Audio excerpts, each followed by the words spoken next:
ചൊവ്വാഴ്ച പുലർച്ചെ 12:30യോടെയാണ് മംഗൾയാൻ 1.92 ലക്ഷം കിലോമീറ്റർ ഭ്രമണപഥത്തിൽ പ്രവേശിക്കുന്നതിനാവശ്യമായ പ്രവേഗം നേടിയത്. നവംബർ 16-നകം ഈ പ്രവേഗം നേടാനായില്ലെങ്കിൽ മംഗൾയാൻ പദ്ധതി ഉപേക്ഷിക്കേണ്ടി വരുമായിരുന്നു. നിലവിൽ മംഗൾയാൻ ഭൂമിയിൽ നിന്ന് 78,276 കിലോമീറ്റർ അകലെയുള്ള ഭ്രമണപഥത്തിലാണ്. മികച്ച പ്രവർത്തനക്ഷമത കാണിക്കുന്നതായി ISRO അറിയിച്ചു.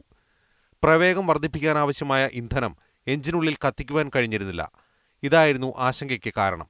എന്നാൽ ISROയുടെ satellite telemetry command and tracking നെറ്റ്വർക്കിലെ വിദഗ്ധർ മംഗൾയാന്റെ എഞ്ചിനിലെ 2 വാൽവുകളിലൂടെയും ഇന്ധനം കത്തിക്കാനാവശ്യമായ ഓക്സിഡൈസറും കടത്തിവിടുന്നതിൽ വിജയിച്ചു. അധികമായി ഘടിപ്പിച്ചിരുന്ന ഇലക്ട്രിക് കോയിൽ ജ്വലിപ്പിച്ചാണ് പ്രവേഗം നേടാനാവശ്യമായ ഇന്ധനം എഞ്ചിനുള്ളിൽ കത്തിക്കാൻ വിദഗ്ധർക്കായത്. നാളെ പുലർച്ചെയും പ്രവേഗം വർദ്ധിപ്പിക്കാനുള്ള ശ്രമങ്ങൾ നടത്തും.